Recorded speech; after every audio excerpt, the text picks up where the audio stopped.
Hi there and welcome to this next video about positioning. My name is Rob McNichol and today we are going to be talking about spying. Cue the James Bond theme or any of the other themes for great spy movies.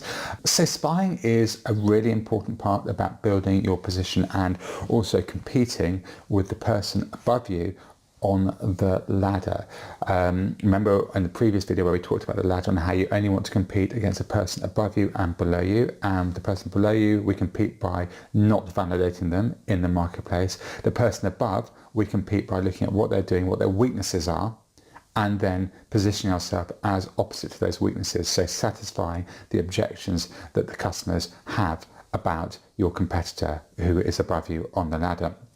And nowadays with the internet and with all the different technologies out there, it's really, really easy to get this kind of market research and market data for virtually no cost. And there's some really good tools out there which I recommend you using. Some of them are really obvious. So for example, go to Yelp and type in your competitor into Yelp and you'll likely see some reviews about them. Now, people only write reviews about things they really, really love about somebody and things they really, really hate.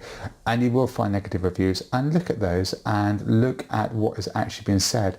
Also look and see if your competitors respond, and look and see how they respond to the complaints and or positive comments, because this can give you some really good clues about how you can position yourself better, especially if your competitor has been flippant or rude or dismissive. It gives you a great opportunity to then build your branding position.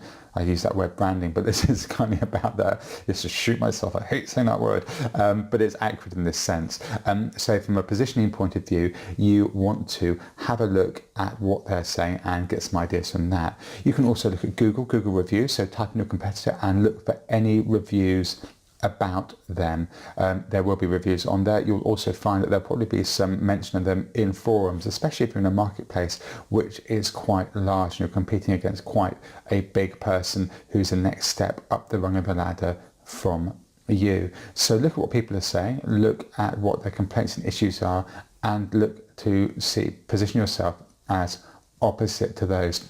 You can also look and see what people really, really love about your competitor and see if you can integrate some of those as a secondary level of positioning within your business. So not as your primary position, because obviously those are the things which your competitor is doing well, but things that are underneath what you're doing as your core offering. And by core offering, I mean what you're going to position yourself as against the person above you.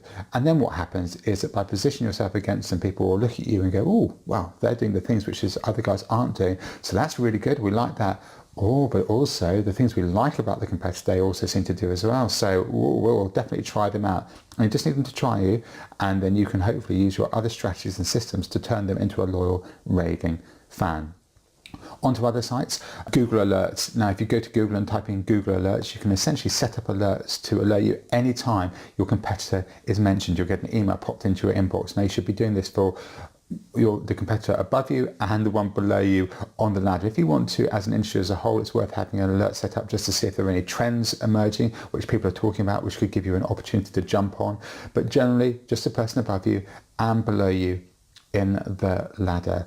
Finally, there's a tool called Spyfu, which I really, really like. And with Spyfu, it's a paid service, but you can have an initial look on their free service. And what you can do is you can actually have a look at any of the adverts being run by your competitors. And what I like to do with this is I like to look at the adverts and look at what they're saying to try and convert people, to bring people in, and then I like to position myself as opposite. The reason for this is if you're competing on, for example, pay-per-click or on Facebook advertising, the adverts all become quite vanilla and all the same thing, and you'll find that everyone's copying each other.